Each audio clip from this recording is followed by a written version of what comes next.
ನಮಸ್ಕಾರ ಎಲ್ರಿಗೂ. ಈ ಮೊದಲಿನ ವಿಡಿಯೋದಲ್ಲಿ ನಾವು ಭಗವದ್ಗೀತೆಯ 2ನೇ ಅಧ್ಯಾಯದ 22 ಶ್ಲೋಕ ಮತ್ತು ಅವುಗಳ ಅರ್ಥವನ್ನು ತಿಳಿದುಕೊಂಡಿದ್ದೇವೆ. ಈಗ 23ನೇ ಶ್ಲೋಕದಿಂದ ಶುರು ಮಾಡೋಣ. 23ನೇ ಶ್ಲೋಕವು ಹೀಗಿದೆ: ನೈನಂ ಛಿಂದಂತಿ ಶಸ್ತ್ರಾಣಿ ನೈನಂ ದಹತಿ ಪಾವಕಃ ನ ಚೈನಂ ಕ್ಲೇದಯಂತ್ಯಾಪೋ ನ ಶೋಷಯತಿ ಮಾರುತಃ. ಈ ಶ್ಲೋಕಗಳನ್ನು ಶ್ರೀಕೃಷ್ಣ ದೇವರು ಅರ್ಜುನರಿಗೆ ಹೇಳುತ್ತಿದ್ದಾರೆ. ಈ ಶ್ಲೋಕದ ಅರ್ಥವೇನೆಂದರೆ, ಈ ಆತ್ಮವನ್ನು ಶಸ್ತ್ರಗಳು ಕತ್ತರಿಸಲಾರವು, ಇದನ್ನು ಬೆಂಕಿಯು ಸುಡಲಾರದು, ಇದನ್ನು ಜಲವು ನೆನೆಯಿಸಲಾರದು ಮತ್ತು ವಾಯುವು ಒಣಗಿಸಲಾರದು ಎಂದು. ಅಚ್ಛೇದ್ಯೋಯಮದಾಹ್ಯೋಯಂ ಅಕ್ಲೇದ್ಯೋ ಶೋಷ್ಯ ಏವ ಚ ನಿತ್ಯಃ ಸರ್ವಗತಃ ಸ್ಥಾಣುಃ ಅಚಲೋಯಂ ಸನಾತನಃ.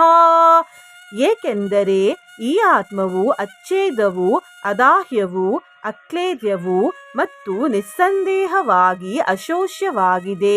ಹಾಗೂ ಈ ಆತ್ಮವು ನಿತ್ಯವೂ ಸರ್ವವ್ಯಾಪಿಯೂ ಅಚಲವೂ ಸ್ಥಿರವಾಗಿದ್ದು ಸನಾತನವಾಗಿದೆ. ಶ್ರೀಕೃಷ್ಣ ದೇವರು ಮುಂದೆ ಹೇಳುತ್ತಿದ್ದಾರೆ: ಅವ್ಯಕ್ತೋಯಮಚಿಂತ್ಯೋಯಂ ಅವಿಕಾರ್ಯೋಯಮುಚ್ಯತೆ ತಸ್ಮಾದೇವಂ ವಿದಿತ್ವೈನಂ ನಾನುಶೋಚಿತುಮರ್ಹಸಿ. ಈ ಆತ್ಮವು ಅವ್ಯಕ್ತವು, ಅಚಿಂತ್ಯವು ಮತ್ತು ವಿಕಾರರಹಿತವು ಎಂದು ಹೇಳಲಾಗುತ್ತದೆ. ಆದ್ದರಿಂದ ಹೇ ಅರ್ಜುನ, ಈ ಆತ್ಮವನ್ನು ಮೇಲೆ ಹೇಳಿದ ಪ್ರಕಾರವಾಗಿ ತಿಳಿದುಕೊಂಡು ನೀನು ಶೋಕಿಸಲು ಯೋಗ್ಯನಲ್ಲ, ಅರ್ಥಾತ್ ನಿನಗೆ ಶೋಕಿಸುವುದು ಉಚಿತವಾದುದಲ್ಲ ಎಂದು. ಅಥ ಚೈನಂ ನಿತ್ಯಜಾತಂ ನಿತ್ಯಂ ವಾ ಮನ್ಯಸೇ ಮೃತಂ ತಥಾಪಿ ತ್ವಂ ಮಹಾಬಾಹೋ ನೈವಂ ಶೋಚಿತುಮರ್ಹಸಿ. ಆದರೂ ಒಂದು ವೇಳೆ ನೀನು ಈ ಆತ್ಮವನ್ನು ಸದಾ ಹುಟ್ಟುವವನು ಹಾಗೂ ಸದಾ ಸಾಯುವವನು ಎಂದು ತಿಳಿದಿದ್ದರೂ ಕೂಡ, ಹೇ ಮಹಾಬಾಹುವೆ, ನೀನು ಈ ಪ್ರಕಾರವಾಗಿ ಶೋಕಿಸುವುದಕ್ಕೆ ಯೋಗ್ಯನಲ್ಲ. ಜಾತಸ್ಯ ಹಿ ಧ್ರುವೋ ಮೃತ್ಯುಃ ಧ್ರುವಂ ಜನ್ಮ ಮೃತಸ್ಯ ಚ ತಸ್ಮಾದಪರಿಹಾರ್ಯೇರ್ಥೇ ನ ತ್ವಂ ಶೋಚಿತುಮರ್ಹಸಿ. ಏಕೆಂದರೆ ಈ ಅಭಿಪ್ರಾಯಕ್ಕನುಸಾರವಾಗಿ ಹುಟ್ಟಿದವನ ಮರಣವು ನಿಶ್ಚಿತವಾಗಿದೆ ಮತ್ತು ಸತ್ತವನ ಹುಟ್ಟು ನಿಶ್ಚಿತವಾಗಿದೆ. ಆದ್ದರಿಂದಲೂ ಕೂಡ ಈ ಪರಿಹಾರೋಪಾಯವಿಲ್ಲದ ವಿಷಯದಲ್ಲಿ ನೀನು ಶೋಕ ಪಡಲು ಯೋಗ್ಯನಲ್ಲ. ಅವ್ಯಕ್ತಾದೀನಿ ಭೂತಾನಿ ವ್ಯಕ್ತಮಧ್ಯಾನಿ ಭಾರತ ಅವ್ಯಕ್ತಾನಿ ಧನಾನ್ಯೇವ ತತ್ರ ಕಾ ಪರಿದೇವನಾ.